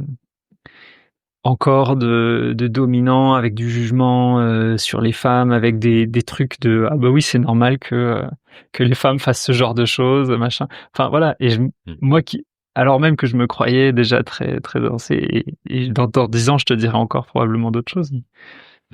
Mais voilà, et j'ai été beaucoup forgé par des relations amoureuses, notamment une avec une femme que j'aimais profondément et qui m'a bien fait comprendre que j'avais pas le niveau en termes d'intégration des principes féministes, et que j'étais encore un petit con pétri de patriarcat. Et ça m'a profondément marqué, vraiment. Je pense que ma vie aurait été complètement différente si j'avais pas rencontré cette femme. Et donc j'ai fait énormément d'efforts pour ressembler à ce qu'elle voulait, ce qu'elle voulait d'un homme, en fait. Ce qui n'a pas aidé la relation, puisque ça n'a pas duré, mais ce qui a laissé des traces très profondes en moi. D'un côté, dans le positif de ben oui, j'ai besoin d'aller beaucoup plus loin dans ma déconstruction, d'aller beaucoup plus loin dans l'empathie aussi, tout simplement, dans la compréhension profonde de ce que peuvent vivre les femmes, et d'une manière générale ce que peut vivre l'autre. Et puis sur des choses très simples aussi, comme les tâches ménagères, enfin être beaucoup plus présent dans le quotidien, dans les choses à faire, qui moi voilà, j'avais une habitude d'être couvé, en fait. J'étais un enfant unique, j'ai été couvé, donc ça me passait au-dessus de la tête, quoi. Donc bref, tout ça c'était hyper précieux, et merci à elle pour ça. Et à côté de ça, il y avait toute la honte, toute la culpabilité qui était cultivée en parallèle, qui était que tu dois avoir honte, en fait, d'être comme ça. Tu dois avoir honte d'être et même de faire partie du camp des hommes, en fait. Et si elle me le disait peut-être pas avec ces mots-là, en tout cas moi c'est comme ça que je l'entendais, et elle me le faisait sentir très très clairement. Et elle me désirait pas aussi. Physiquement, elle me désirait pas. Donc il y avait un truc c'est-à-dire que moi je me rapprochais, plus je me rapprochais de cet idéal de l'homme déconstruit, moins j'étais attirant physiquement. Et c'est l'ironie, c'est que elle est partie, déjà pas en relation exclusive, mais l'homme avec qui elle a été après, il était très très très très yang, très masculin. Étonnant. Donc c'était là, ah ouais, quand même. Donc Ouais. ok, d'accord. Et ça m'a profondément fait réfléchir, quoi. Je me suis dit, d'accord, donc il faut que je sois complètement déconstruit, mais derrière, si je veux vivre une relation d'homme avec une femme, il faut quand même que à la fin j'ai une belle érection, et que tu vois. Bon, d'accord. La contradiction humaine. Voilà. Et ça a été un des points de départ de justement de te dire, tiens, je reconnecte à aussi ce qui fait de moi un homme. Donc Ouais, complètement. J'ai bien compris que il y avait aussi une demande explicite et il y avait une demande implicite, et c'est toujours pareil, hein. On est humain, on a des désirs conscients et des désirs inconscients, et est ce qu'elle me disait, c'était ses désirs conscients, et ce qui se manifestait dans son attirance pour cet autre homme, c'était ses désirs inconscients. Enfin, plus ou moins conscients, j'en sais rien, je veux pas parler à sa place, mais en tout cas, le fait que, en tant que femme, elle se sentait attirée par un homme qui était très masculin, et c'est ok, tu vois.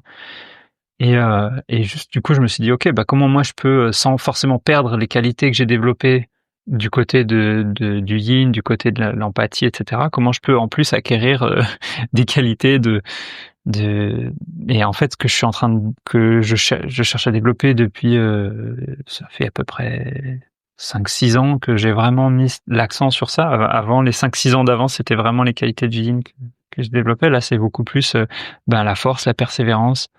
Là, voilà, je commence à vivre de mon activité petit à petit. Ça demande beaucoup du courage, de la détermination, de pas baisser les bras, de faire face à des difficultés. Et tout ça, c'est des qualités que j'associe au masculin et au yang, et que je suis très heureux de enfin sentir en moi, parce que et même physiquement, et même dans ma sexualité, ça se ressent. J'ai plus de vitalité sexuelle, j'ai plus d'énergie sexuelle. Donc tout ça, c'est hyper relié en fait. Les qualités qu'on a dans la vie, elles sont aussi présentes dans notre corps et notre énergie physique, sexuelle, etc.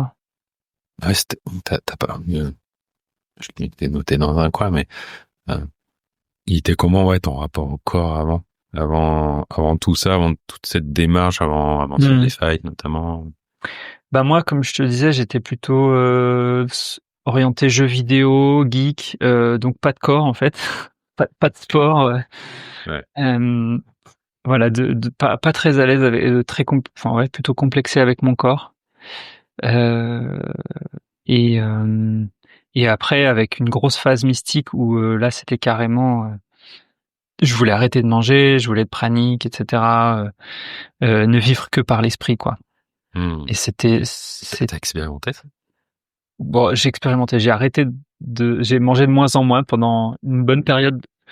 Genre pendant 6 mois, je mangeais pas beaucoup, vraiment pas beaucoup, avec des fois des épisodes de boulimie pour rattraper un peu. Donc je me suis créé un trouble compulsif de l'alimentation, c'est ça qu'on appelle un truc comme ça, un TCA, je crois que c'est ça. Et parce que voilà, je pense que j'avais aussi de la difficulté à m'incarner, de la difficulté avec le monde tel qu'il est aujourd'hui, tu vois, un esprit dès le départ très en désaccord avec le monde de la société. Du coup, je veux pas faire partie de ça. Du coup, si je mange des trucs, je tue des êtres vivants parce que je les mange, donc j'ai pas envie de participer, donc je vais arrêter de manger. Donc voilà, il y a toute une démarche en fait un peu spirituelle, philosophique et aussi névrotique, puisque ça vient aussi d'un endroit de névrose, d'un endroit de refus en fait de la vie et de mon corps vivant qui a besoin aussi de manger. Et je pense que c'est tout à fait possible d'être pranique. Je pense qu'il y a des gens qui y arrivent, j'en ai rencontré. Je pense pas que ce soit des menteurs. Mais juste, moi, j'ai pas très envie j'ai plus du tout cette recherche-là actuellement. Et oui, le fait de l'avoir fait, en plus, j'étais pas accompagné. J'ai fait ça avec des vidéos YouTube et dans ma chambre. et j'ai mis 3 ans à peu près à retrouver un rapport sain à l'alimentation. C'était un rapport très, très chargé de culpabilité, mais que j'ai pu retrouver ensuite dans beaucoup d'histoires où, tu vois, on trouve par exemple, le film Le Chocolat. Je sais pas si tu vois ce film. Je crois que je l'ai pas vu. C'est un livre aussi. Bref, où t'as cette femme qui vient faire du chocolat et dans un petit village en France, et c'est encore très pétri de religion, et il y a cette idée que le péché de la gourmandise, c'est le diable, etc. Et que cette femme, elle propose du chocolat, et c'est un peu une diablesse, quoi. Et moi, je me suis dit, putain, en fait, j'ai vraiment ressemblé à ce prêtre-là qui s'inflige des châtiments, des douleurs, des machins, parce que le corps est sale, le corps est impur, et donc il faut se purifier, il faut arrêter de manger, il y avait vraiment cette guerre au corps, en fait, dans la religion, et on est pétri de ça depuis des milliers d'années, donc je pense que j'ai aussi vécu, enfin, je pense que j'ai un gros poids de religion, même si mes parents m'ont pas élevé dans la religion, mais j'ai un gros poids culturel de la religion qui s'est manifesté à travers ça, ce refus du corps. Et du coup, ben, par la suite, ça c'est passé par les émotions d'abord, et ensuite par, moi j'aimais aussi beaucoup le tai chi, j'en faisais déjà un peu, et puis après, ben, le tantra et euh, et le play fight. Et pour revenir aussi à ce que tu disais avant, du coup, comment le play fight, comment la dimension yin et yang, elle s'incarne dans le play fight, elle se rencontre. Ben, je dirais qu'on a cette attention à l'autre qui est permanente, donc on est dans un écrin permanent de yin, d'écoute, ok, c'est comment pour toi? On va avoir l'espace pour exprimer aussi les choses si besoin, donc tout ça c'est du yin pour moi.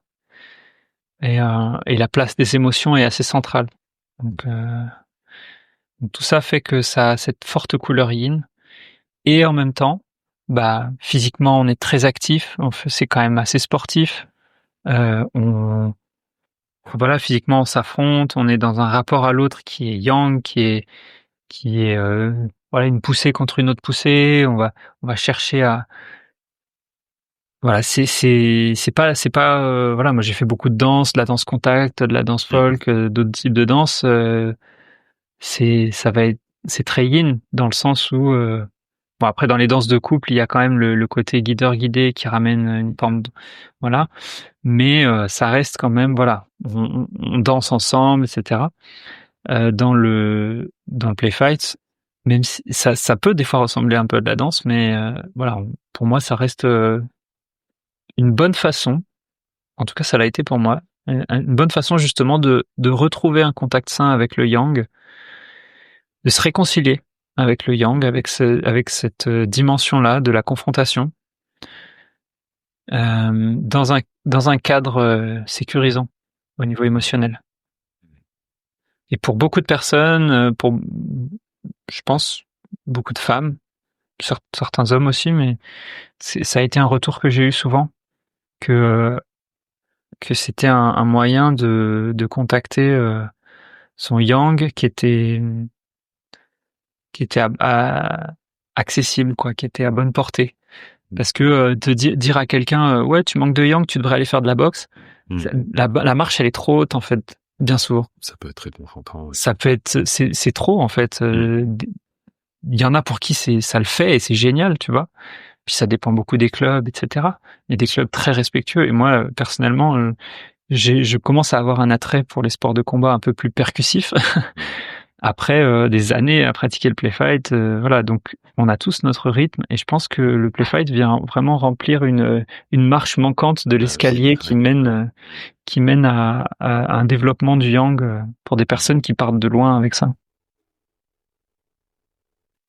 Quand on parlait, moi je fais beaucoup de danse libre et notamment d'ecstatic dance, et dans cet espace j'arrive autant à aller en fonction bien sûr des sets, en tout cas moi quand j'en joue, ou même quand il y a toujours dans des espaces généralement dans des musiques très douces, très calmes, d'aller connecter à cette douceur, de la lenteur, et puis monter dans les rythmes, dans le tempo, pour aller chercher quelque chose du feu, mais il n'y a pas la dimension contact en fait. Tu peux l'avoir dans la dimension contact, mais tu peux pas aller chercher le feu dans le contact, sinon en tout cas il me semble j'arrive pas à le voir, mais à moins de se connaître là-dedans. Ouais. C'est-à-dire que voilà, moi, si j'ai des potes avec qui j'ai déjà fait du play fight ou qu'on se croise en extatique, bon bah on peut voilà, on peut se fighter un peu, quoi. Ouais, Et d'ailleurs c'est très marrant, c'est très très marrant de mélanger les genres, parce que j'ai un très bon ami que tu connais, qui s'appelle Thomas Rocourt, qui lui aussi s'est formé au play fight et qui fait beaucoup de danse contact. Salut Thomas. Si tu nous écoutes. Et Thomas, quand on se rencontre dans la danse, mais c'est magique, quoi. C'est vraiment tout de suite, ça part en play fight, en boule de chat, en danse contact, et c'est un mélange de tout ça, et c'est trop délicieux, quoi. Moi, j'adore ça. J'adore. C'est un des plus grands kiffs dans la vie, c'est de danser avec Thomas. C'est marrant, je connais pas, j'en ai jamais pratiqué, mais ça m'a connecté à la capoeira. Je sais pas si t'en as déjà fait, mais tu vois, c'est Ouais, une danse et une... tout à fait. Bah voilà, je parlais de combat ritualisé dans beaucoup de cultures. Effectivement, la capoeira en est un très bel exemple. La capoeira, moi je suis pas du tout un spécialiste. Je sais qu'elle sert de façon factuelle à gérer certains conflits et parfois plus ou moins de façon sanglante. Ça, dans les favelas et tout ça, dans des endroits très durs. Et la capoeira, elle a c'est un moment social, c'est un moment de jeu, de danse, de joie, de célébration. Il y a de la musique, et en même temps il y a de la confrontation. Donc on retrouve vraiment des éléments du jeu, des éléments de la confrontation aussi. Après, dans la capoeira, on est sur des mouvements qui sont quand même assez techniques, qu'il faut apprendre. C'est tout un apprentissage. C'est un apprentissage de la musique, apprentissage des codes, apprentissage des techniques en elles-mêmes. Et on cherche à pas trop se toucher parce qu'en fait, on est sur comme c'est des coups. Si on se rate, bam, on se prend vite un coup dans la gueule et ça peut faire mal, quoi. Parce que c'est des coups de pied tournoyants, etc. Donc ça demande une grande maîtrise pour être sécurisé. Alors à la différence du play fight qui est accessible à des tout débutants. Tu viens, tu joues et il y a pas de problème. Et donc moi je rêve d'apprendre un jour la capoeira. J'aimerais beaucoup ça. Mais comme pour l'instant, j'ai pas encore trouvé le cours, le moment, le machin, la stabilité aussi géographique. Et ben, pour l'instant, je reste avec mon rêve dans ma poche. mais voilà, je trouve que c'est un truc merveilleux. C'est ça aussi que je voulais dire tout à l'heure sur pourquoi ça me faisait écho à la danse libre et notamment à l'ecstatic dance ou tout espace de danse libre, c'est qu'il y a pas besoin d'apprendre une technique, on peut y aller directement et ça c'est aussi très appréciable en fait d'avoir accès à une pratique où c'est pas la technique qui compte, c'est plus que ce que ça va te faire ressentir en fait. Et puis je pense qu'on recherche beaucoup ça dans notre culture qui est moi j'aime bien dire que la culture aujourd'hui de nos milieux alternatifs, c'est la jam culture. C'est-à-dire que c'est un mélange de toutes les cultures, quoi. On adore les musiques du monde, on adore les danses qui viennent de partout.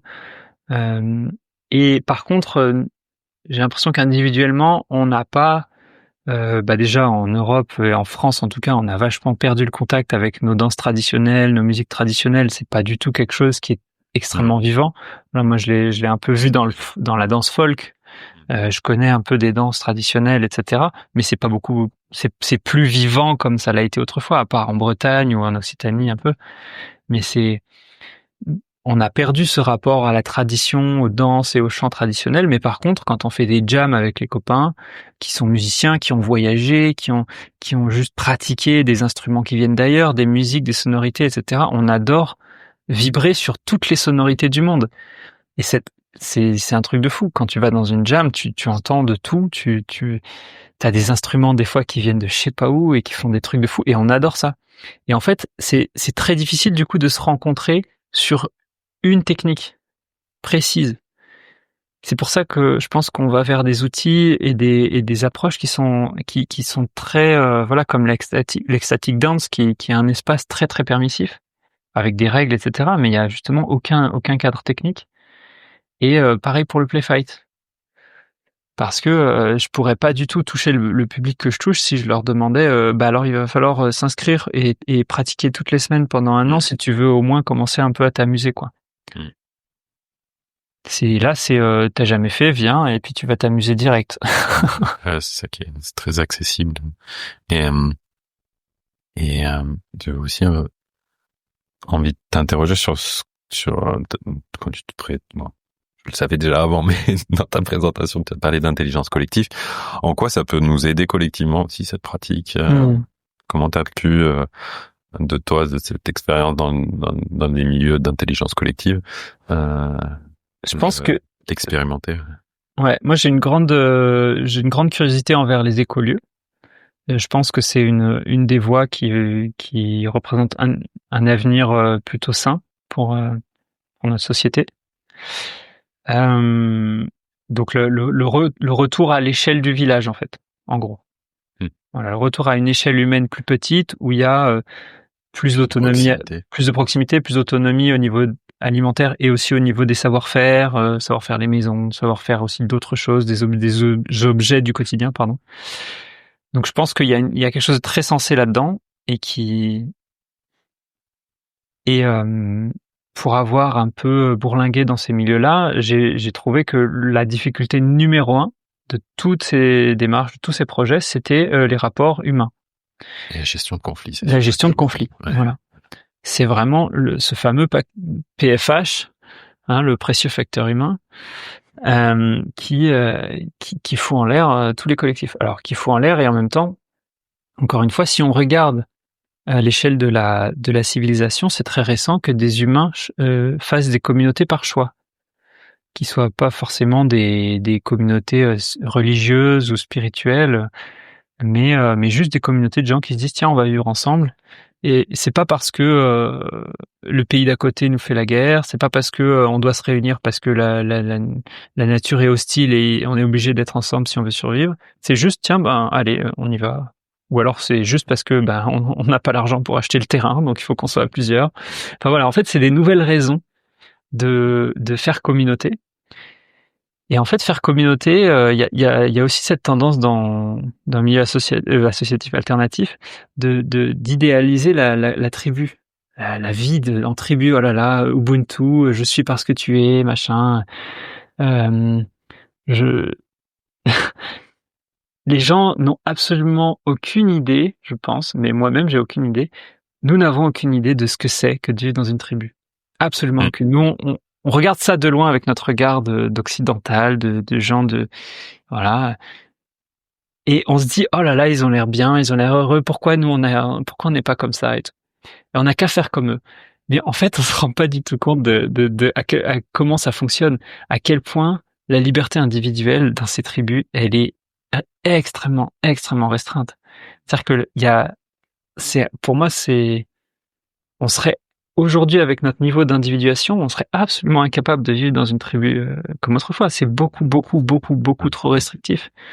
C'est-à-dire que si déjà ça nous saoule de devoir remplir des papiers à une administration, quand tout le reste de la journée on fait ce qu'on veut, je sais pas si les gens se rendent compte de ce que ça représente d'être en permanence toute la journée, toute ta vie, gouverné par les règles de la tribu, par les codes de la tribu, par tu vis ici et pas là, tu fais ci et pas ça. Enfin, je veux dire, c'est le garant de la. Et puis en plus, les croyances, c'est pas toi qui choisis tes croyances. C'est-à-dire que tu reçois une tradition qui est la croyance de toute la tribu et tu la partages toute ta vie. Ça, c'est impossible aujourd'hui. Faire des collectifs avec des gens aussi individués que l'humain moderne, européen, machin, c'est c'est composer un puzzle avec vraiment toutes les couleurs dedans. T'en as qui croient en une vie après la mort, d'autres pas. T'en as, ils sont très scientifiques, d'autres qui sont très mystiques. T'en as, ils sont, bon, la plupart, ils sont quand même très écologistes. Hein, ça, c'est l'écologie, c'est quand même en général un point sur lequel on est tous d'accord. C'est un peu le point d'entrée dans ce milieu-là. Donc on va dire c'est la nouvelle religion, c'est l'écologie. Bon, c'est cool. Il y a un point mais c'est pas du tout suffisant en fait. On peut pas juste parce que on est d'accord pour dire qu'on veut vivre en paix avec l'humain et avec la terre. Ça va pas suffire en fait pour faire communauté. Pour faire communauté, il y a un liant à créer parce qu'il n'existe pas de base. Donc il faut créer un liant, c'est extrêmement difficile. Tout ce que j'ai pu voir, c'est des gens qui essayent très très fort, beaucoup de gens qui essayent de vivre ensemble, qui font de leur mieux, qui essayent pendant des années de prendre sur eux, de comprendre l'autre, etc., d'utiliser tous les outils à leur disposition, la CNV, machin. Et je pense que c'est hyper riche du point de vue de l'apprentissage personnel ou collectif, mais ça ne fait pas des communautés très durables. Ça fait des communautés où il y a tout le temps des gens qui arrivent, qui partent. Et il y a beaucoup de désillusions. Il y a beaucoup de gens qui se disent ah merde, parce que les gens se disent ah ça y est, j'arrive en écolieu, c'est bon, je suis au paradis. Les gens ici, ils sont tranquilles, ils sont zen, ils sont loin de la vie à la ville, ils sont cool. Mais que dalle.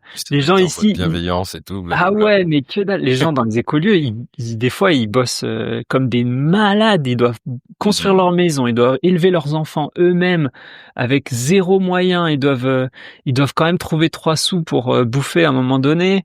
Enfin, je veux dire, évidemment, c'est pas le cas de tout le monde, mais je veux dire, il y a quand même des profils dans les écolieux de gens qui sont dans des situations hyper précaires, qui du coup doivent cravacher toute la journée pour juste subvenir à leurs besoins et à ceux de leur famille de façon basique. Et c'est des vies qui sont pas faciles. Et en plus de ça, il faut se taper des réunions régulièrement, faire des projets, machin. Et il y en a qui pètent des câbles et il y a des burn-out dans tous les sens. Hein.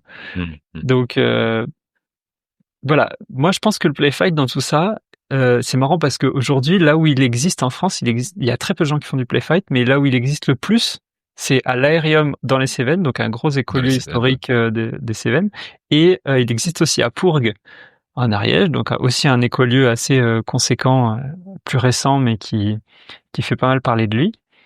Moi, je fais pas partie du collectif, mais j'habite à Sainte-Camelle dans un gîte, donc c'est marrant parce que il y a une grande connexion entre les écolieux et le play fight. Et je pense que c'est pas pour rien. C'est pas pour rien parce que pour moi, j'ai l'impression que c'est une clé, un peu comme une pièce de puzzle manquante. Bon, c'est certainement pas ça qui va apporter la paix et la sérénité dans tous les écolieux. J'ai pas du tout cette prétention, mais je pense que ça peut définitivement amener un élément un élément très intéressant, notamment dans cette notion d'autoriser la colère à s'exprimer, d'autoriser l'agressivité à s'exprimer, parce que encore une fois, quand on a comme seul outil de communication des choses comme la CNV, c'est très utile la CNV, hein, c'est génial, il faut faire de la CNV, mais à un moment donné, parce que comprendre la distinction entre les besoins et les stratégies et la façon qu'on a de les exprimer, enfin c'est hyper important, mais derrière ça c'est effectivement pas suffisant, parce que si on n'a pas un vrai travail sur l'expression émotionnelle brute, c'est-à-dire que c'est pas juste une émotion, c'est pas juste une information à transmettre, c'est une information et une émotion, une énergie. Et donc si on s'occupe que de parler et de transmettre l'information, l'énergie elle reste. Et pareil, si on s'occupe que de dégueuler son énergie, son émotion sans parler et transmettre l'information, il y a un truc qui va pas bien se passer. Donc il y a les deux à prendre en compte, et je pense que la CNV c'est super pour justement toute la partie mentale et compréhension et verbalisation de l'émotion. Et ensuite, tout ce qui est démarche de libération émotionnelle, et le play fight en fait partie pour moi, ça aide pour l'autre côté. Donc je pense que ça peut... Faudrait poser la question aux gens des Cévennes, hein, de l'Aérium. Eux, ils pratiquent le play fight depuis maintenant 2 ans, je crois. Donc ce serait intéressant de voir comment ça joue. Ouais, c'est ça. Comment ça fait évoluer les relations dans leur collectif. Je suis très curieux. Et j'ai une histoire intéressante. Peut-être juste une petite histoire intéressante. J'avais un ami avec qui, c'était pas, au départ, la relation était pas facile. On avait des tensions, notamment à cause de sa compagne de l'époque, avec qui j'avais un peu flirté, parce que à l'époque j'avais pas forcément les mêmes valeurs qu'aujourd'hui, on va dire. Et donc pour moi ça me paraissait tout à fait anodin et innocent même. Et donc il l'avait mal pris. Et enfin tout à fait compréhensible. Et on s'est retrouvés par hasard à la première formation de play fight que j'ai faite. Il était là aussi. Il m'a dit moi quand je t'ai vu arriver, j'ai dit oh putain non, pas lui quoi. Et et en fait dans cette formation, on a été amené à se foutre sur la gueule un petit peu, mais toujours dans le cadre du play fight, donc avec beaucoup de respect. On s'est pas fait mal, mais par contre ça nous a complètement ça a effacé le passé, quoi. Ça nous a permis d'extérioriser tout ça, et derrière on est devenus potes. Et donc, je pense que c'est un vrai pouvoir de transformation sur des relations qui sont coincées dans de la rancœur, dans du non-dit, etc. Ça peut faire circuler des tonnes de choses. Ouais, c'est marrant, tu vois, j'avais envie d'aborder quelque chose d'à peu près similaire que j'ai eu avec un frère dernièrement, ou dans un espace qu'on appelle le MKP, en tout cas, un e-groupe. On s'est autorisé l'un comme l'autre à un peu, nous dire nos cas de vérité, quoi. Et en fait, ça a été un peu extériorisé, un peu ce truc qui est un peu accumulé à l'intérieur. Et boum, là, on se rend compte, tu vois. Et la relation, elle a été transformée et j'en suis ultra heureux, tu vois. Et c'est génial. Et ça me fait penser un peu à ça, tu vois. On vient et je voulais déjà poser la question tout à l'heure quand on était sur les relations hommes-femmes. Je serais presque curieux de voir s'il y a des couples, tu vois, qui viennent un peu, tiens, viens, on va se tester. Moi, je pratique avec ma chérie, hein. C'est un espace de jeu extraordinaire pour nous. C'est un espace de jeu, ça nous arrive aussi quand on sent que les mots, ça bloque un peu au niveau des mots, ça nous arrive l'un comme l'autre de venir des fois se chercher au niveau et c'est marrant parce que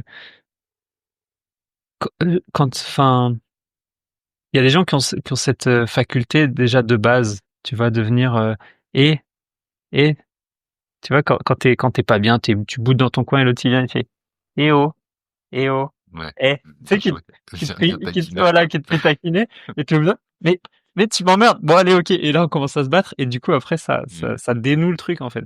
Ça détend, ouais.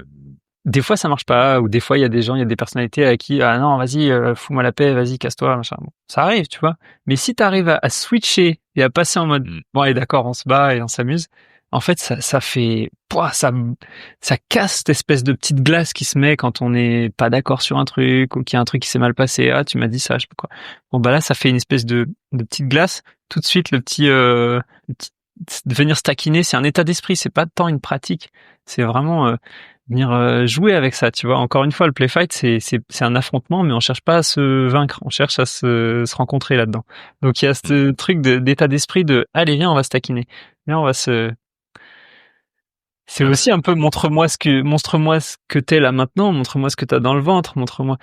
Parce que j'ai aussi envie de venir à ton contact. Si je m'en foutais, je partirais loin, tu vois. Mais non, là, je viens vers toi, tu vois. C'est une forme d'amour. Sur ces beaux mots, on va approcher de la fin. Est-ce que tu as envie de partager un dernier mot, une dernière réflexion, une pensée, quelque chose pour terminer ce podcast, cet épisode? Oui, puisqu'on parle de l'amour dans le play fight, j'ai vu une fois dans les différents noms de l'amour en grec. Je sais pas si tu sais que l'amour a plein de noms. Nous, on a juste amour et eux, ils en ont plein. Agapé, etc. Voilà. Et ils en ont un notamment qui s'appelle Ludus. Et Ludus, c'est l'amour des enfants qui jouent. Eh ben, je pense que play fight, c'est du Ludus en bar. Voilà. C'est mon mot de la fin. Ouais, j'aime bien. Oui, non, mais ça me parle bien parce que je lis un bouquin même si je connaissais déjà, je lis un bouquin en ce moment que je lisais hier et qui est effectivement les reciter les principaux qui sont Agapé, Philae et Eros. Mais je connaissais pas l'eau douce, que je vais voir ça, intéressant. Ouais, il est très chouette. J'aime bien. J'aime bien, j'ai envie de le garder aussi.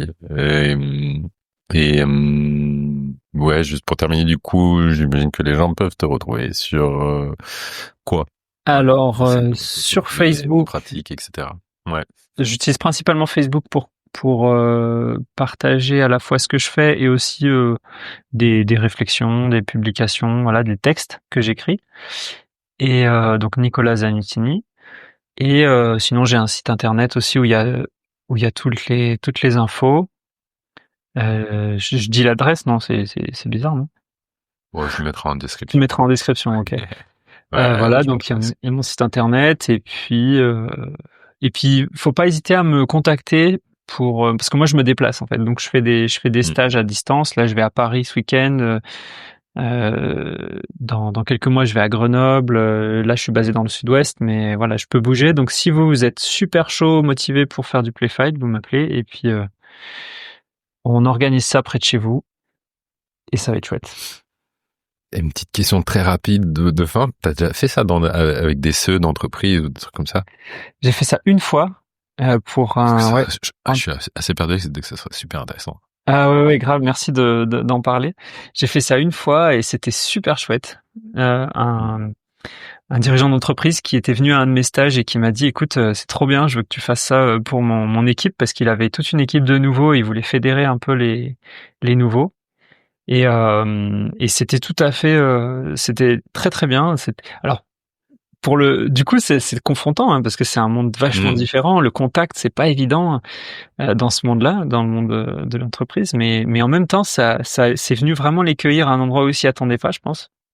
Et j'ai pu voir des belles apparemment des belles choses, à la fois des mots qui se sont échangés, et des attitudes qui ont pu aussi être un peu transformées, je pense. Il y avait notamment une nana qui était un peu petite et tout, qui se faisait chambrer par les autres. Et en fait, comme elle était super costaud parce qu'elle faisait de la muscu, elle les a tous mis à terre, et du coup, ils lui parlaient différemment après. On sentait qu'il y avait un peu plus de respect, quoi. Donc voilà, des petites choses comme ça, c'est rigolo. Ouais, en mode team building, ça doit être super intéressant. C'est super chouette, ouais. Merci pour ce partage. Nico, merci pour tout ça. C'était chouette. Avec plaisir. Oui. Merci à toi pour l'invitation. Et un grand plaisir. Ça me fait plaisir de t'avoir reçu et puis de parler de cette pratique qui, dont je parle depuis bien un an, et parce que je suis assez persuadé que, comme toi et comme tu l'as cité, elle a sa place quelque part à un endroit qui peut être très intéressant dans les relations humaines pour améliorer tout ça, quoi, pour améliorer nos relations. Donc voilà. Et ben écoute, je te souhaite une belle journée. Une belle fin de journée, de même. Mais merci à toi. Et pour bientôt 17h. Merci beaucoup. Bonne fin de journée à toi aussi. Et puis bientôt, j'espère. En vrai, il y a bien moyen. Ouais. Quelques semaines. J'espère bien. Ça va. Allez. Ciao, Nico. Ciao.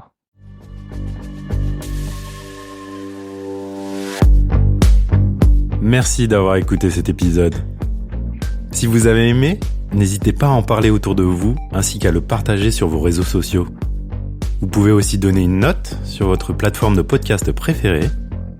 Enfin, si vous avez des suggestions, des remarques ou encore des idées d'invités, n'hésitez pas à m'envoyer un message via le site domahome.fr ou encore sur Instagram, domahome podcast tout attaché.